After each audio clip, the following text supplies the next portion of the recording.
good day. My name is Emmanuel Yumefu. I'm a modern workplace solution engineer. Today, I will be walking us through how we could create a virtual machine on Azure. So, as we can see here, this is my Azure environment where I have resources that I've created here. I have virtual machines, I have VM skill sets, and other resources. But today, we'll just be jumping straight on creating a virtual machine on Azure. So first of all, this is Azure Portal. So for us to create a virtual machine, we have to search for virtual machine, or you could just click on virtual machine if you have it as one of the services that you visited recently. But since I have it here, but since we are just trying to create it, I'll just suggest we search for it because in your own case, you may not see it in your Azure services when you just log in. So let's just search for virtual machines and click on virtual machines. So it loads. So here now I have several virtual machines for different purposes. But the essence of this lab is to create a new virtual machine. So since I'm in the virtual machines portal, I'll just click on the drop down under create and select Azure Virtual Machine because I want to create a virtual machine that is hosted by Azure. So I'll just select Azure Virtual Machine and wait for it to load. While it loads.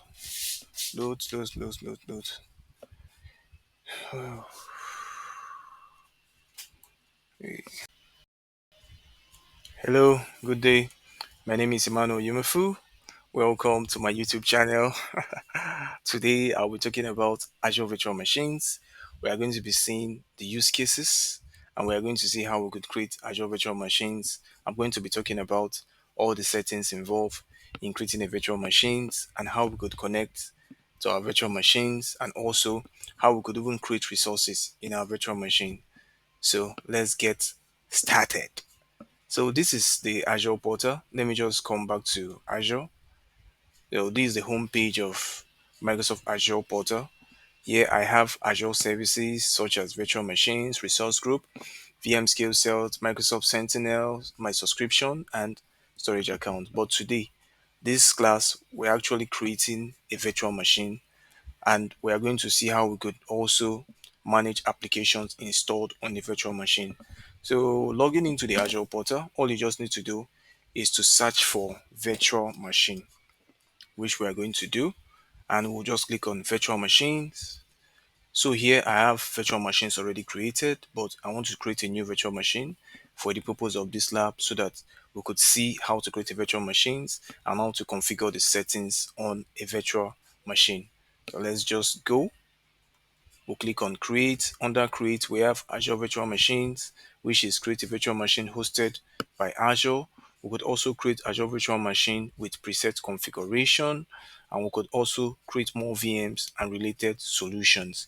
But in this demonstration, we're actually going to create an Azure Virtual Machine. So let's just kickstart by clicking on Azure Virtual Machine. So on our Azure Virtual Machine page, so we are on the basic.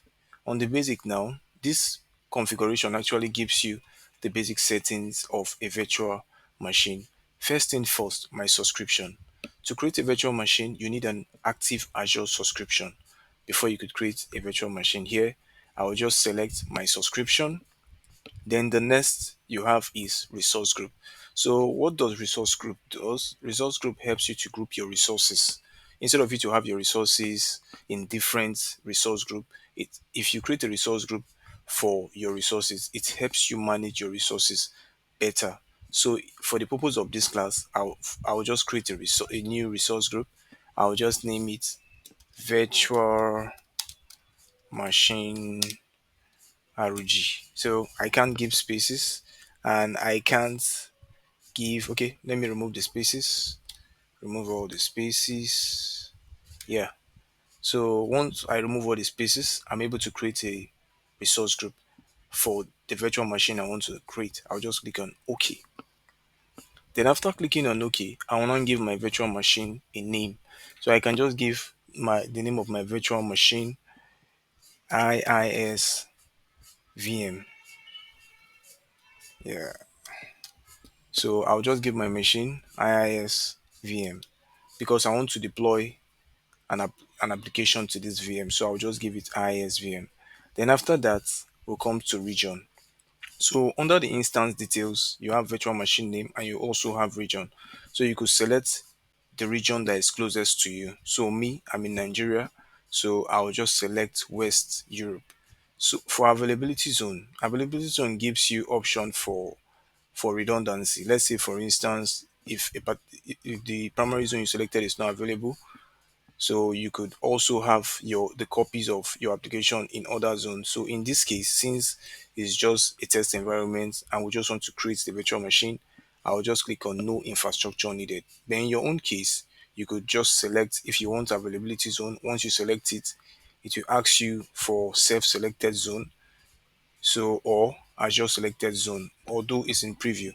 So under the availability zone, you could just pick the zones you want. If you want your resources to be shared across three zones, you select three zone like that. But in my own case, I just don't want any availability zone, so I'll just say no infrastructure redundancy required.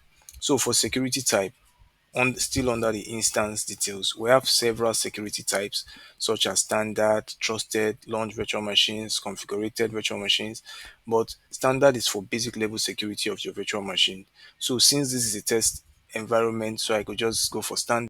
But in a in a production environment, you could use trusted launch virtual machines or the settings according to your organization. Just go for standard. So under the basic, we now have the image. So what this image is just like more or less like the OS that you want to install on the virtual machine. So let's not get it too confusing. A virtual machine is just like a virtual version of your physical computer. Your physical computer now, you have OS installed. Some of us have Linux installed on our physical computer. We have Ubuntu version of Linux installed on our physical computer. We have Windows 10, we have Windows 11, and you can also install a Windows server depending on the spec of the computer. So, but in this case, for virtual machines, it's called image. So if I collapse this image now, I'm going to see different version of operating system that I can install. Here I have Ubuntu 24.04, I have Windows Server 2022, I have Windows Server 2019, and I have Windows 11 Pro. But for the demonstration of this lab, we'll just go for Windows Server 2022 data center. So that's the image we selected. So under the VM architecture, if you want to go for 64 bit, you can just select it. But it's saying here now we are seeing that ARM 64 bit is not supported with selected image. The image you select matters. So if I select another image now, let's say I go for 2019. So even for 2019, ARM 64-bit is not supported. So if the image you want to deploy supports ARM 64-bit, you could just select it if what you want to do requires it. So now this brings us to the size. So the size now determines the the specification of the virtual machine. If I collapse this now, I'm going to see different sizes where I have standard D4X underscore V3. This one will give me 4 processors and 16 gig of memory. If this is a machine that I want to deploy an application, like several applications on, maybe I want to be running different applications on it. So 16 gig might be small. I might want to go for 32 gig. So depending on the use case. So the size determines the specification of your virtual machine. So in this case, I just want to deploy a simple web application to my VM. So I'll just go for 16 gig. Now go down. This now brings us to the administrator username and password. So when we are setting up our systems after booting to the ISO, so it brings you up to where you specify a username. Some of us might put our name there, okay, Oyimafu. But in this case, this is a virtual machine. It still gives you the opportunity to like create a username. So in this case, I'll just give my username. I may just say Oyimafu. That's my username. Then I'll just come down here, put my password. So let me just put a password. Okay. So I've defined my password. My password does not match. Let me just set it again. One, yeah, it's matched now. So now I have inbound port. So under the inbound port, you can select how you want your VM to be accessible from the public internet. So if I say all selected, it means that the port that I selected is how I'll be able to access my virtual machine. So here now, under the inbound port, here I could, if I select all these ports, since my option here is all selected, it means that I'll be able to access my virtual machines from all these ports. But for the purpose of this lab, I just want to access it through, let me, okay. So, but depending on you, but best practice is good you just uncheck all this and use RDP. If possible, you could even change the RDP port so that if maybe someone wants to hack into your environment and the person is trying to use this custom RDP port, the person will not be able to succeed to hack into your environment. So we could just go down under licensing. If you like to use an existing Windows Server license, you could check it. That's if you have. If you don't have, you could just proceed. So in these basic settings, the first thing we looked about was the details of the project, which is the subscription and the resource group. We now move forward to the instance details. Under the instance details, the virtual machine name, the region where you want to deploy the virtual machine, the availability option. I selected no infrastructure redundancy required because this is just a test environment, but in a production environment, it is required that you select an availability zone type that you want. So under the security type, I picked standard. The image, that's the OS. I'm using Windows Server 2022 data center. For the size, I'm using a 16 gig VM with 4 vCPUs. Under the administrator details, this is my administrator username and this is my administrator password. So for public inbound port, I specified all to be selected and I only selected port 30 port 3389, which is the custom RDP port. So let's go to the next settings, which is disk. So let's just select disk and see it load. So under disk now, I have the pre-configured settings here, but I'm going to change all this because I'm the administrator here. I could change what I want to change. That's why I am the one controlling the environment. So now as it is, we could just use a premium SSD, but one thing we need to consider at the back of our mind is the specification we define in creating our virtual machines determine how we are going to be charged by Microsoft. So in this case, I'll just go for standard HDD because I just want to run an application that doesn't require much storage, that doesn't require SSD. So I'll just go for standard HDD. Although Microsoft is saying here that the selected VM size support premium disks, we recommend premium SSD for the high IOPS workload. Virtual machine with premium SSD disks qualify for 99% connectivity SLA. But here now, I'm considering financial constraints and the function, what I want to use the VM for. Since it's just a test environment, I'm just using standard HDD. But in a live environment, it's best you follow you follow like from the you it's best you follow specifications of what the vendor wants or what the client wants. So here now we have key management. So you could use platform managed key or customer managed key. So but in this particular demonstration, I would like us to use key management, but in our subsequent classes we'll talk about what all these key types means. Whoa, let's go. So under the disk size also, you could change the size. If you want it to be 1 TB, you could select 1 TB.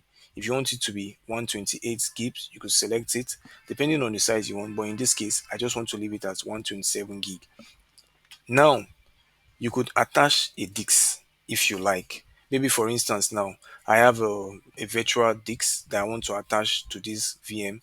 I could just attach an existing disk. But if I don't have any virtual disk existing, I could create a new virtual disk. That's for the disk.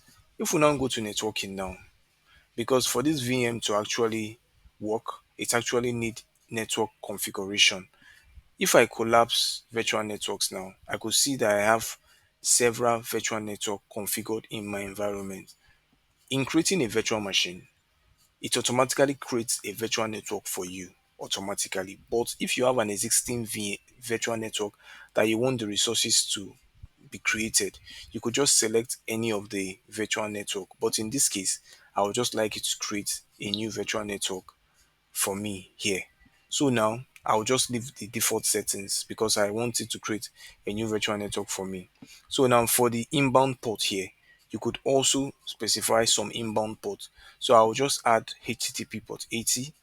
So in your own case, depending on what you want, if you want to allow SSH port 22, you could also select it as the case may be. So let's just go to load for load balancing now. I said none, but if I want to use Azure Load Balancer to manage the traffic and to do port forwarding, I could also do that. Or if I want to use application gateway for URL based routing, I could also do that. But in this lab, I'll just say none.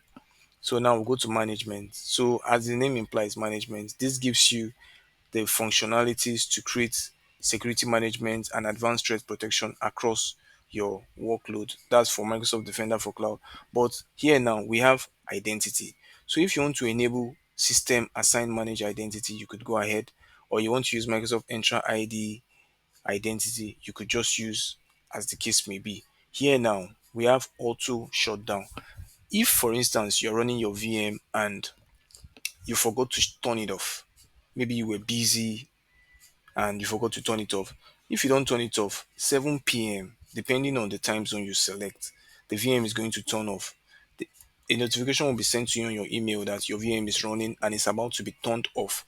And if you want to keep it running, you could on the email you could click on it to extend the time for the VM to continue running. Here now, my email is here. So this is the email that they will send the notification to that your VM is about to shut down. That's the notification email. So if I want to enable backup, I could enable backup. If I want to enable site recovery, I could enable it depending on what I want to do. So now for monitoring, if I want to enable Azure Azure Log Analytic Workspace so that I can actually get monitoring, I could also do that. So for boot diagnostic, you can enable manage with managed storage accounts, but in this case, I don't want to do that. So I will just go next in creating the virtual machines. So under advanced, this gives you an opportunity to install some extensions to your VM. Maybe for instance, you want to add an extension for Azure Arc so that you'll be able to deploy Azure Arc. You could add it. Maybe you want to add an extension for Microsoft Defender for Cloud. You could add it so that in creating the VM, it automatically gets installed on the virtual machine. So let's go to tags. So for tags now, I'm not going to define any tag, but in your own case, you could choose to define your tag as the case may be. So let's just go to review and create. Yeah, let's just wait for it to give us the final validation. Go ahead to create the resources. So we'll just hold on and hold on and hold on and hold on and hold on and hold on. So now validation passed. So now these are the settings I've configured for the subscription. I'm using Visual Studio. That's my subscription. Now this is the resource group again that I created for the purpose of this virtual machine. Now, this is the virtual machine name IISVM. This is the region. So what this gives you, it gives you an overview of the configuration that you have selected. So before you go ahead to click on create, it's best to review everything here so that you will know actually if it is what you want or if it is what you don't want. So we could just go ahead and click on create while our VM creates. So let's just hope and hold on for the deployment to go. So just hold on and watch it create. So the deployment is submitting. So we could just be observing it while it submits, while it submits, while it submits. So we could just observe it. Yeah. So deployment is in progress. Let's just observe it. Let's just observe it.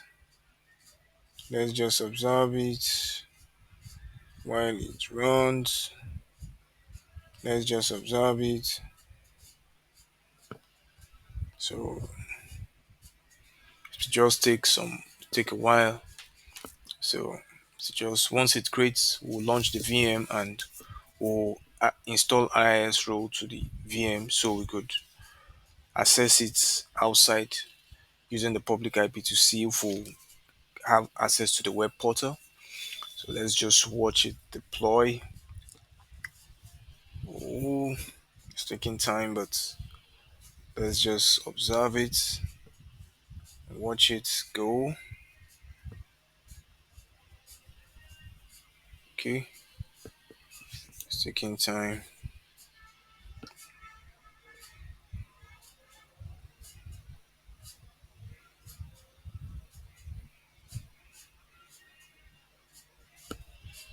Okay, our deployment has completed. So let's go to the resources so that we could connect to our virtual machine. So now, poops, this is our VM is created. I have the public IP address here and I have other specification that I configured. I could see that the VM is 16 gig RAM and the vCPU is 4. So let me just go ahead to connect to the VM. So I'll just click on to connect to the VM. I'll click on connect here. So I have two options, either connect or connect with Bastion. So I'll just click on connect. So I'll see the options there required to connect the virtual machine. So here to connect to the virtual machines, I'm connecting using this public IP. So I could either download the RDP file. So let me just download the RDP file. So and I'll just click on save. So it gets downloaded. So I'll just open up the file where I have the RDP file. So I'll just open it. So I'll just click on connect. So it will ask me for a username and password. So I'll just click on more choices, use a different account and go. So the username I specified, the administrator username, I'll just put it here. Oyimafu. Then I'll just put the password.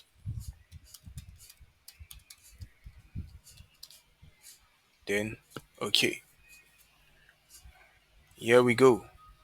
We are connecting to our virtual machine. So it's connecting.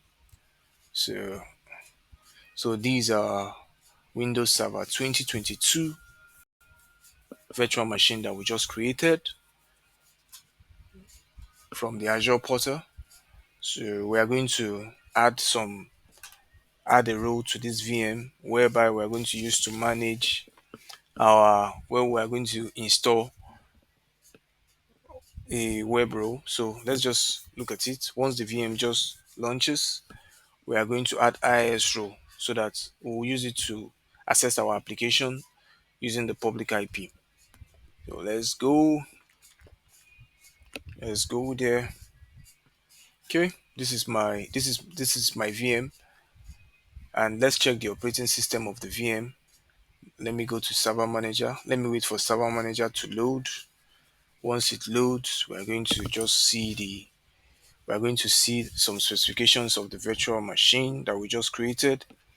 Let's just wait for it to load. Oops, it's loading. Let's just wait. Sometimes it might take a while since this is the first time I'm just running the virtual machine. So let's just click on configure this server. So we'll see the settings of the server. So here now we can see the operating system version is Windows Server 2022 Data Center Azure Edition. The hardware information is Microsoft Corporation Virtual Machine. So if your server is a physical server, if it's HP or Dell, you will see the name of the server here. The total disk space is 158 gig. In Azure Portal, that was what we specified. The memory is 16 gig RAM, and we have the gigabyte, the speed of the VM, which is 2.60 gigahertz. So let's just go and add IIS role to the VM. So I'll just open PowerShell. Just open PowerShell as an admin so I could add IIS role to the VM. So while it loads, I will just type the role, install Windows feature. So I could use tab to complete it. So, okay, since the server, let's just give it some time. Okay, it's completed it. Install Windows feature space. I will now give the name of the feature I want to install. Then I want to install a web server. So we could use it to host our applications, include management tools. So now the I want to install a web server on these virtual machines, and I also want to include all the management tools that comes with a web server. So let me just hit enter while it loads. So once it's complete, we are going to try to access the website using the public IP address of this virtual machine. So let's just wait for the deployment to complete. 44%. Let's see if it's going to go to 50%. So basically, what I'm just trying to do is that I've walked us through how we could create a virtual machine, and also how we could add a web server role to the virtual machine so that we'll be able to access our website outside the internet. This is more or less like, in use case, you want to host your application on a virtual machine so that users outside can access it using the public IP. In a real life scenario, you may want to access it using the domain name. All you just need to do is to create an A record in your third party DNS registrar and map the public IP to your domain name so that if users query that domain name, it hits the public IP and they have access to your web server. So let's just wait for the rule to be added. It's just in 92% now. Let's just give it some time. Let's give it some time. So just to soon complete, to soon complete. Okay, almost done. Okay, success. So restart no. So I've added HTTP features, default documents. So let me just go to the Azure portal and copy the public IP. So I'm in Azure portal now. I'll just come to the overview page and copy the public IP and try to access it on another browser. Let me see if I will have access to that IIS website. Oh, it's telling me that does not support a secured connection because I'm not using a trusted SSL certificate. So I'll just click on continue. So this is my web server. So if I have a website deployed, if I have a web application deployed to this virtual machine, I will be able to access it using the public IP. So that's the use case of a virtual machine, how you could use it to deploy your applications in the cloud. Normally, if you want this application to be local, you have to install it on a server. Then on the server, you do some configuration, do some NATing to NAT the private IP to a public IP so that users outside the internet can access it. Same thing you can also do in Azure. Once you create your virtual machines, it automatically comes with a public IP, and you could install your web server role just like you can install on your local machine and access your web server from anywhere. Thank you very much. Please do well to like my YouTube channel and you get more insightful recordings from me. Thank you very much. Do have a nice evening. Bye.